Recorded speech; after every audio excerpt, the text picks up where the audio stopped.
como para hacer entrar en razones a vuestros compañeros de partido, al Partido Socialista Obrero Español de Asturias. Los concejales estamos aquí como representantes legítimos de los avilesinos que somos para defender la dignidad de Avilés y los intereses de Avilés, y porque yo creo que para eso nos han votado. Tenemos que conseguir que Javier Fernández tenga presente las necesidades de Avilés, que Javier Fernández, cuando se vaya a la cama, en su retina y en su pensamiento esté Avilés, que ahora no está, y que cuando se levante por las mañanas, recuerde que tiene varias asignaturas pendientes con Avilés, que se lo recuerde. Este pleno y esta ciudad, tenemos que ser capaces de hacernos respetar.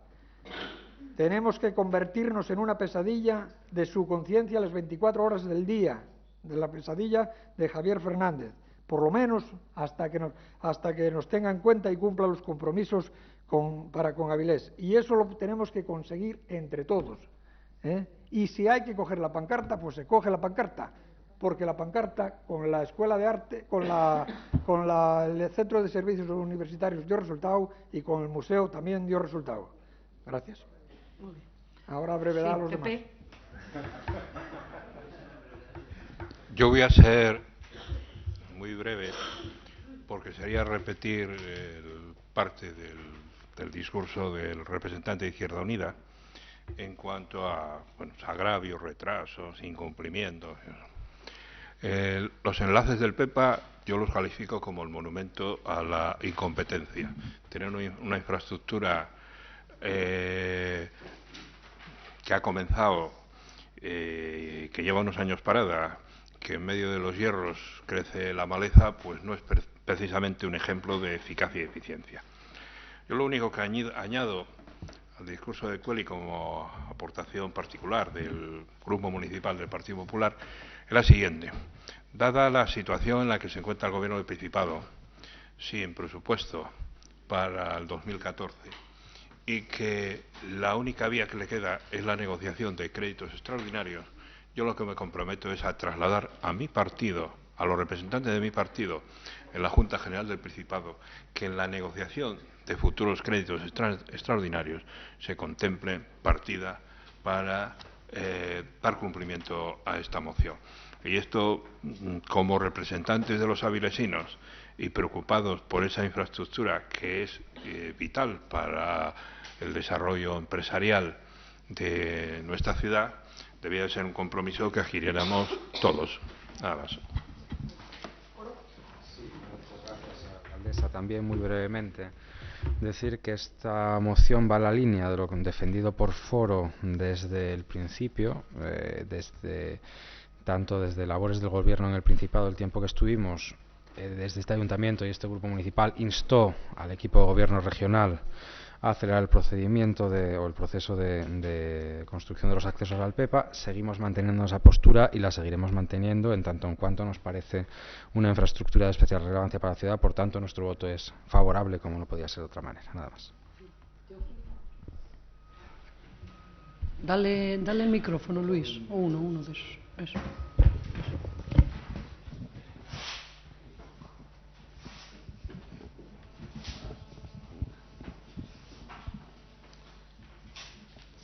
Pues sí, esto que plantea esta moción que se plantea por parte de Izquierda Unida podría haberse ahorrado 15 minutos de intervención, a lo mejor se hubiera simplificado muchísimo si esos 3,1 millones que estaban en el presupuesto, Izquierda Unida se hubiera comprometido a defender ese presupuesto y a pedir no que fueran 3,1 sino 6,2, y eso hubiera ayudado muchísimo a no estar en esta situación. Pero no quisieron comprometerse con el presupuesto y normalmente, claro, siempre dicen lo mismo, ¿no?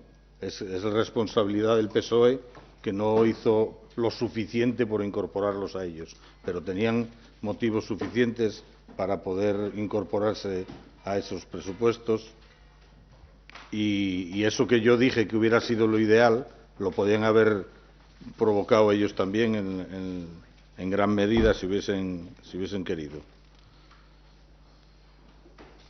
El traslado de la línea de alta tensión tuvo problemas con Arcelor y es un impedimento físico inicial de las obras.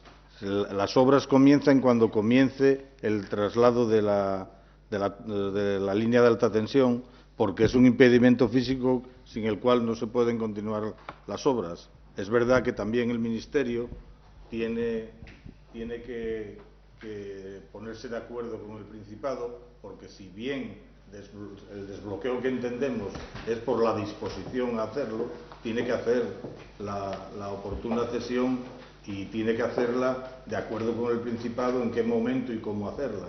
Y eso, bueno, pues es otra promesa que la última vez que estuvimos en Madrid en el Ministerio nos dijeron que lo harían, pero hasta ahora tampoco tenemos respuesta. Pero es de principio el tema de la torre de alta tensión, y cuando ya estaba el proyecto hecho y cuando parecía que todo estaba bien, a Arcelor no le pareció tampoco oportuno que fuese esa la solución y hubo que modificar el proyecto, volver atrás, y ahora pues hay otra alternativa, porque no se trata de mover una torre, se trata de mover una línea de alta tensión entre torres, ¿eh? Eso es bastante más complicado que eso. Nosotros seguimos en la misma insistencia, pero creo que algo tiene que ver también con lo que hablaba Román de la Escuela de Arte. Cuando tenemos que hacer, cuando no está en el presupuesto reconocido ya y tenemos ahora que ir a un nuevo crédito a ver qué cantidad se puede gestionar este año, está supeditado también pues a este traslado de la línea, al coste de ese traslado, que antes estaba bien estimado en 1.040.000 euros y que ahora no sabemos lo que costará. Por supuesto, estamos seguros que será menos de lo que estaba estimado, porque la solución parece que puede ser más económica, pero a todo eso tenemos que esperar, y tenemos que esperar pues que en la próxima oportunidad que haya, una vez iniciadas las obras del traslado, si es en el crédito o si es en el presupuesto siguiente, se pueda incorporar esa cantidad, y esperemos no necesitar el apoyo de Izquierda Unida para poder hacer el presupuesto, y tenerlo, pero eso ya sabemos que para el año que viene será imposible todavía. Venga, empezamos segundo turno. Cueli, no. PP, no. Foro, no. Teófilo, no. Venga, votos a favor de la moción de Izquierda Unida, pues los propios de Izquierda Unida, los del PP y Foro, sí, también, el Foro. Votos en contra, los del PSOE, pues queda aceptada la propuesta. Ya está. Tenemos otra moción, que en este caso es del PSOE de Izquierda Unida, de apoyo al sector de las peluquerías. Es más bien trasladar algo que ellos nos han transmitido, ¿no? ¿Merece diálogo o es aprobación? Sí. Nosotros no la suscribimos porque no se pusieron en contacto con nosotros. Pero la suscribís, ¿no? La suscribís, sí. Vale. Entonces, por unanimidad la aprobamos. ¿Vale?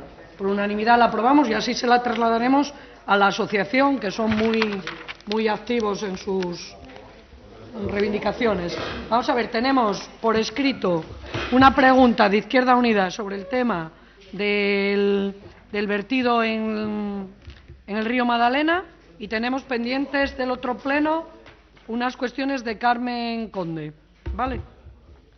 Y nuevas de este pleno. ¿Queréis preguntar algo? ¿Tino? ¿Quién más? ¿Tino, Carmen? ¿Y Juanjo? Y Juanjo. Venga, os escuchamos ahora, Tino. Tino, Carmen Vega y Juanjo, ¿eh? Tino. Empiezo yo. Sí, empieza Tino, sí. Yo, muy breve también.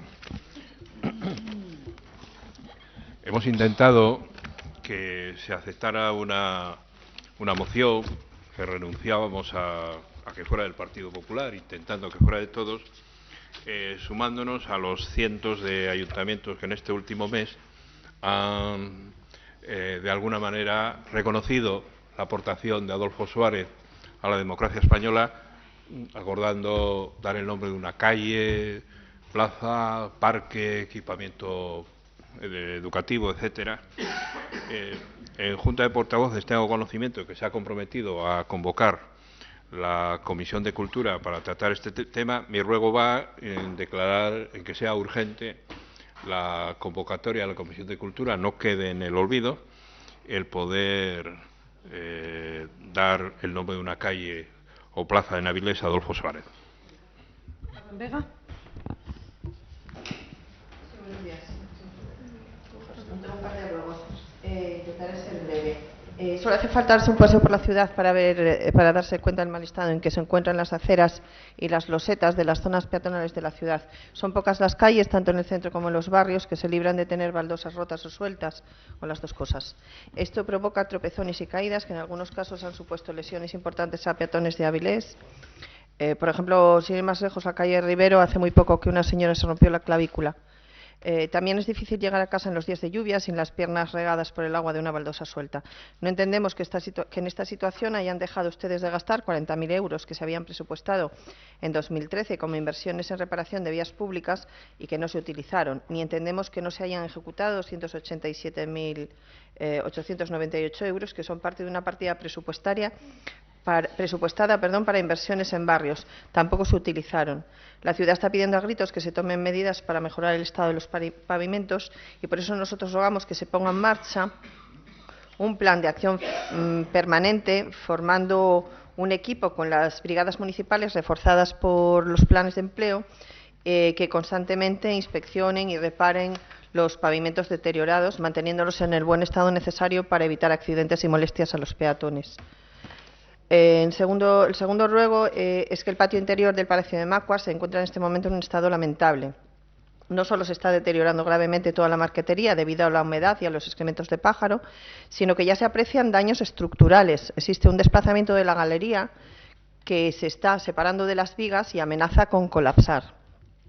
Se está instalando, no sé si ya se ha terminado de instalar, una cubierta para evitar que siga entrando agua, y eso es algo que el PP había solicitado en otro ruego y que va a evitar que entre más agua en el patio, pero no es suficiente.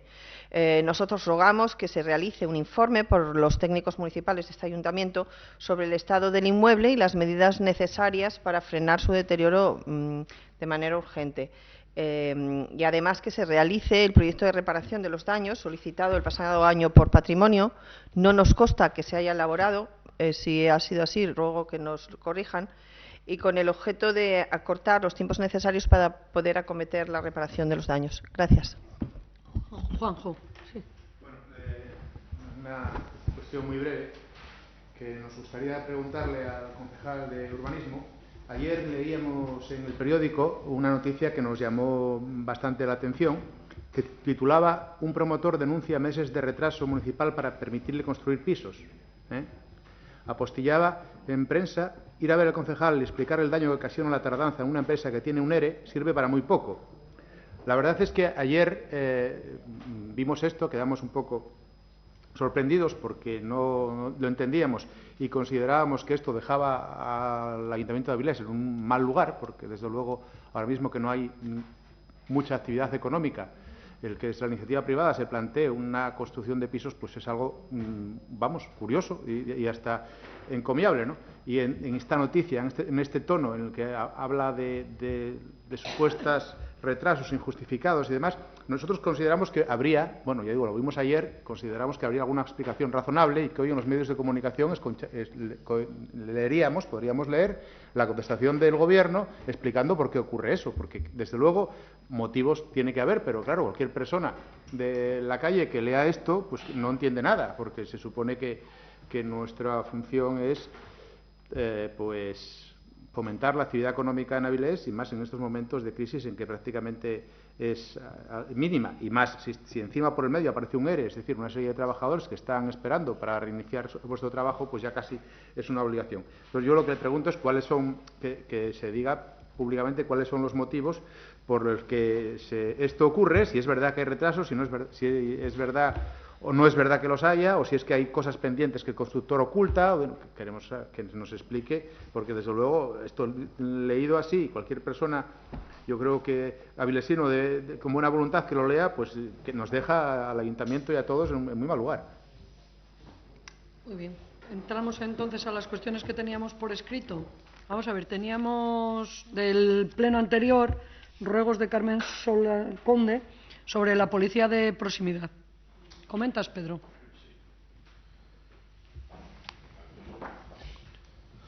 Bueno, sí, muy brevemente, porque bueno, es un ruego que ya se hizo en el pleno pasado y bueno, y es un ruego que tiene una cierta lógica, es decir, instar a que cada vez mejore la operatividad de la policía y que haya más patrullaje a pie, pues es una cuestión que yo también comparto. Bueno, decir que con anterioridad en este pleno creo que se explicó que la ciudad está dividida en 4 zonas y que entre las órdenes diarias de las patrullas está el patrullaje a pie, bajarse de los coches y patrullaje a pie, también las motos. Bueno, eso se puede hacer con mayor o menor intensidad en función de las circunstancias del día, de las tareas a realizar, de los recursos disponibles y de las circunstancias que concurran, ¿no? Como puede ser perfectamente comprendible. Creo que se ha hecho un esfuerzo importante en algunas zonas de Avilés últimamente, donde incluso me parece que ha habido un reconocimiento explícito y público del propio movimiento ciudadano en relación a este esfuerzo y este incremento de las patrullas a pie de la policía local. Vamos a seguir insistiendo en esas directrices y, por lo tanto, insistir en que, y se notará, ya anuncio desde aquí que se notará en las próximas semanas mucho más incremento de patrullaje a pie. Luego hacía una referencia a los dispositivos de reducción de velocidad. Bien, es verdad que se han hecho las oportunas comprobaciones por parte de Policía Local y es verdad que en 2 calles de Avilés, concretamente Jiménez Díaz y en Piqueros, ahí están deteriorados, bueno, hay unos desperfectos que conviene reparar. Se han dado instrucciones a la Policía Local para que proceda en coordinación con los servicios técnicos a reparar y a volver a recuperar esos pasos en su estado original. Y nada más. Sí. Sobre el tema del Barrio de la Luz, que había también una cuestión sobre el software de los ordenadores. Es que se ha tenido que ir Román, pero estaba ya resuelto, ¿no? El software está solucionado. De la Biblioteca de la Luz, que si no tenían paquetes. Hay un paquete informático que ya se está aplicando para solucionar aquella necesidad que tenían, y el otro tema que querían es el tema de la wifi. Lo vamos a estudiar. Pero ese lo tenemos que estudiar, porque eso no es algo que haya un proyecto efectivo, continuo en el ayuntamiento de instalación de wifi, pero si se trata de accesos a internet, a lo mejor hay otras fórmulas. Sí, vamos a responder es el tema de la caldera, que es muy urgente. La biblioteca del Barrio La Luz y este tema del wifi, hemos pedido presupuesto y vamos a ver qué fórmula puede ser. ¿Vale? ¿Qué te iba a decir yo? Teníamos luego las preguntas, Teo, sobre el tema este del agua, ¿no? Vale. ¿Tenías otra? ¿Sobre qué? Tenía una sobre los criterios para... ¿Qué criterios se aplicaban para designar los... el complemento específico de los trabajadores del ayuntamiento? Uy, no tenemos reflejado eso. Nada, lo recuperamos para el que viene, no te preocupes. Esto lo hacemos porque hay una persona que lee las actas y nos dice lo que queda pendiente. Entonces lo hemos preparado, lo que sabíamos que estaba pendiente. Lo volvemos a leer con más detenimiento. Vamos a la pregunta del agua. ¿Del agua?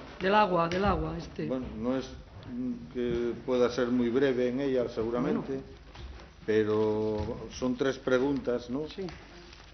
Que ahora, a ver si no las perdí, ¿no? Tenía. Bueno, son 3 preguntas. La primera de ellas es de saber qué protocolo se siguió en la actuación con los vertidos que posteriormente se descubrieron. Bueno. Y he de decir que el protocolo es un Real Decreto, es el Real Decreto 140/2003, y en él se establece la seguridad, los criterios sanitarios de la calidad del agua de consumo humano y tiene, voy a tratar de explicarlo para saber qué protocolo se aplica, tiene como 2 componentes. Un componente preventivo, que es de un control continuo de las instalaciones del agua, que se determina a 3 niveles. Es un examen organoléptico, un análisis de control, donde ya se meten parámetros básicos a analizar, y un análisis completo que tiene por objeto facilitar al gestor y a la autoridad sanitaria la información para determinar si el agua de consumo humano distribuida respeta o no los valores paramétricos definidos en esta disposición. Es decir, que hay como 3 niveles continuos de análisis y que esos niveles continuos de análisis van del más superficial, por decirlo de alguna forma, que es este organoléptico, hay otro intermedio, análisis de control, donde ya se analizan algunos parámetros, y hay otro ya más profundo, donde el propio decreto dice qué tipo de elementos es necesario analizar. Entonces, en proporción también a la facilidad y mayor dificultad, inversamente, uno se hace en mayor cantidad, y todo esto está establecido en el Real Decreto, y la autoridad sanitaria es la responsable de garantizar que el gestor del agua cumple con todos estos controles. Por tanto, la autoridad sanitaria es la responsable de la garantía de la calidad y de la salubridad del agua, y el gestor es responsable de cumplir todos estos programas que tienen que ser establecidos cada año y aprobados por la autoridad sanitaria. Es decir, nosotros tenemos un plan de autocontrol de la calidad del agua que está supervisado por la autoridad sanitaria. Entonces, ¿qué se hizo o qué hay que hacer en caso de que se detecte algún incumplimiento? Cuando el reglamento entiende por incumplimiento cuando alguno de los valores en cada nivel de análisis no se cumpla, hay un incumplimiento. ¿Qué hay que hacer cuando hay un incumplimiento? Pues dice que el titular de la gestión, o el titular de la actividad, o la autoridad sanitaria misma, debe, en primer lugar, cuando detecta un incumplimiento, confirmarlo. Y se confirma tomando una muestra del agua en un periodo no superior a 24 horas desde que se detecta ese incumplimiento, y llevarlo a hacer los análisis también pertinentes que están establecidos en el anexo 7, y se notificarán esos análisis en un periodo que no supere otras 24 horas. Y una vez notificado el incumplimiento a la autoridad sanitaria o el detectado por ella, será la autoridad sanitaria la que valorará la apertura o no de una situación de alerta. Es decir, cuando se detecte el incumplimiento, se toman muestras, se mandan los análisis y se avisa a la autoridad sanitaria. Y es la autoridad sanitaria la que estimará la importancia del incumplimiento, la repercusión sobre la salud de la población afectada, la realización de un estudio de evaluación de riesgo, y en cada situación de alerta o incumplimiento la autoridad sanitaria valorará la posibilidad de prohibir el suministro o el consumo de agua, restringir el uso, aplicar técnicas de tratamiento apropiadas para modificar la naturaleza o las propiedades del suministro, y este es un poco el procedimiento. ¿Qué ocurrió en este caso? Pues que no hubo incumplimiento ninguno. Desde el primer momento que hubo los primeros avisos de olores a gasóleo, decían unos, o a gasolina, pues lo que se hizo fue ir a los puntos que en concreto fueron el primer día por la tarde, 3 puntos, uno en Llaranes, otro en Llanoponte y otro en las Casas del Prado, o sea, al final o a la altura de José Cueto, y lo que se hizo fue comprobar en el sitio el estado del agua. En algún caso, incluso el usuario reconocía que ya no olía cuando fueron ellos, porque parece ser, como se supo con posterioridad ya la existencia del vertido, pues que son elementos muy volátiles. Cuando abres el grifo sale ese primer olor y después desaparece. Se comprobaron, se tomaron muestras que se mandaron al laboratorio ese mismo día y que estaban a las 10 de la mañana en el laboratorio, a las 10 de la mañana del día siguiente en el laboratorio, y que fueron las que después se fueron analizando y viendo que efectivamente la salubridad del agua era buena.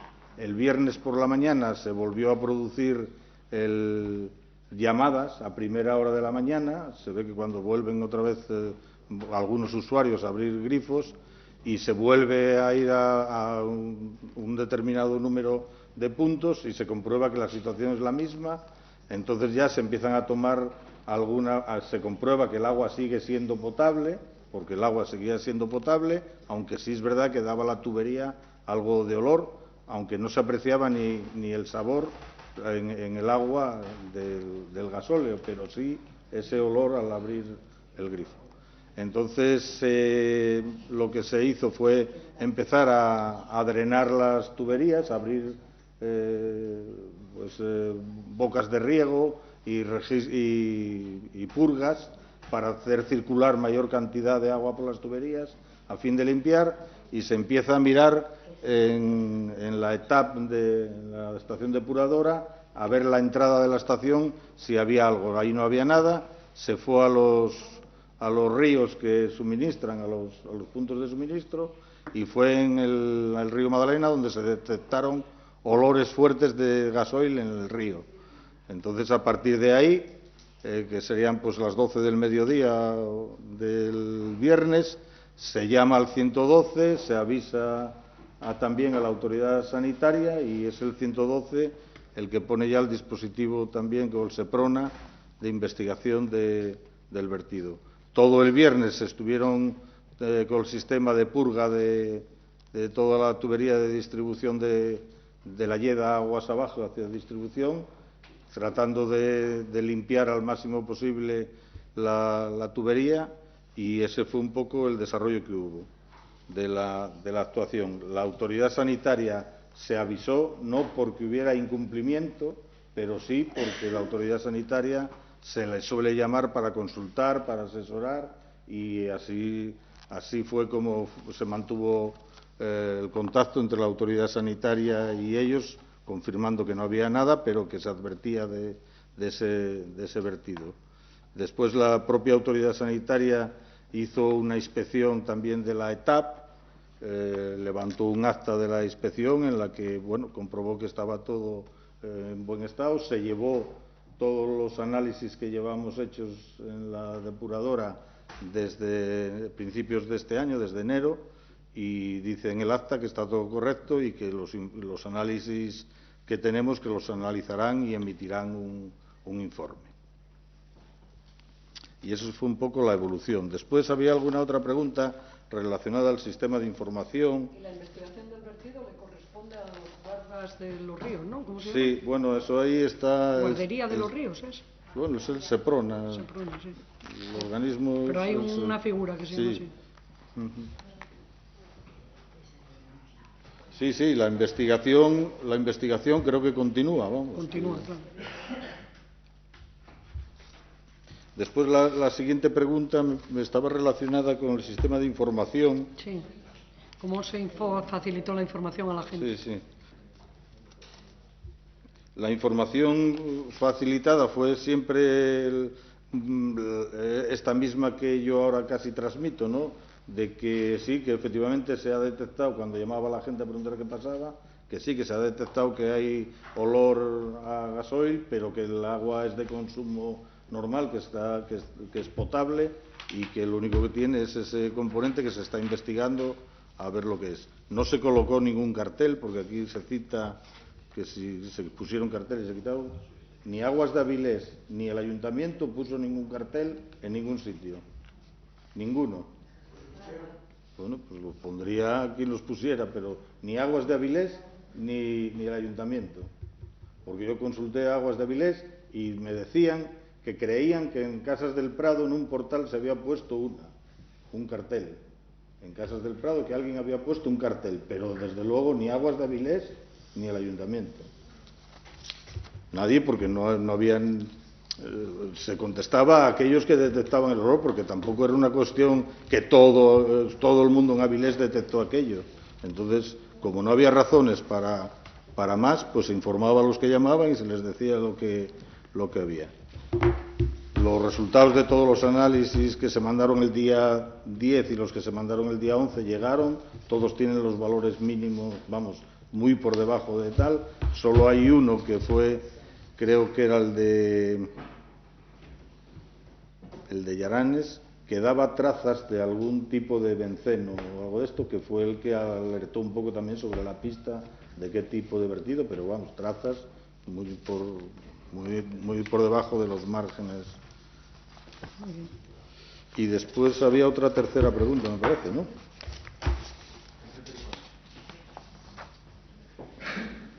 ¿Por qué no se facilita vía telefónica? Bueno, la verdad es que esto yo hice hasta comprobaciones. Hay dos teléfonos en horario de oficina. Hay un teléfono, un 985-5222 o 5022, 520022, que funciona durante el día y que, bueno, atiende todo tipo de consultas. Y después, pues, en periodos que no son de oficina, hay un 902-250-170, y la verdad es que tanto uno como otro dan, bueno, pues no tienen ningún problema de información ni mandan a nadie a ningún sitio. No entiendo muy bien qué era este tema. Yo hice comprobaciones porque a mí me entrevistó una radio, y en plena entrevista dicen: ahora escuche esto. Y era un que no cogía la llamada o no sé qué, y estaba con otra persona allí, y le dije que llamara allí a esos mismos, y yo escuchando en la radio que no cogían y a mí cogiéndome. O sea, no, es que, bueno, yo no digo que en un momento determinado hay algún tipo de saturación, pero yo no sé. No. O sea, que no hay ninguna orientación para decir que no se atienda por teléfono en este caso, que no. Yo creo que no. No hay ninguna, que atiende por teléfono de todo. Sí, es que además es un operativo, es permanente, porque el 902 está siempre, y en horas de oficina y tal está el 985-52, o sea, es que... Bueno, ¿alguna cuestión más de las que se han planteado hoy? Carmen Vega y Tino no están. Y lo de Juanjo, lo dejamos para... ¿no? Que decía Juanjo que hacía una pregunta sobre algo que había leído en la prensa de ayer, que si ahora lo contestamos el próximo pleno. ¿Contestamos el próximo pleno? Sí, pero puedo hablar. Sí. Es un promotor bien conocido del Ayuntamiento de Miguel. Yo lo recibo prácticamente, dice que el dedo concejal no vale para nada. Para cansarlo sí, porque yo lo recibo todos los días. Ahora, es verdad que es una persona que tiene mucha actividad, que tiene muchos planteamientos también, y que hay que atenderle todo lo que dice. Y esto en concreto, pues yo no sé si aquel mismo día o el día anterior se había firmado ya. O sea, pues en el periodo, pues a lo mejor 3 meses. Pues puede que sí, porque desde que pasa a mantenimiento y comprueban, y después no es fácil, porque hace propuestas nuevas. Oye, un segundo nada más, lo del complemento específico. Yo creo que... Es que le habrá llegado la comunicación, dirá que fue gracias a la prensa, eso favorece mucho a la prensa, ¿no? Pero, a nosotros nos interesa que le vaya bien a la prensa, con lo cual... Exactamente, pero quiere decir que ya estaba cerrado este asunto cuando salió en el periódico, aunque a él a lo mejor no le hubiera llegado la comunicación. Que salvo que esté equivocado... Permanentemente aquí, como podéis controlar, es fácil encontrarlo por el momento. Tenemos unas relaciones muy fluidas. Se va a ver el gobierno, no viene pero después de que se entere que vosotros lo reclamasteis aquí, se vuelve a empezar a ir a ver. Que digo que salvo que esté equivocado, creo que en el pleno pasado se había preguntado cuál había sido, por qué se había calculado esa cantidad para el complemento específico del jefe de unidad y gestora de nóminas. Y le dije que el mismo que tenían todos los jefes de unidad.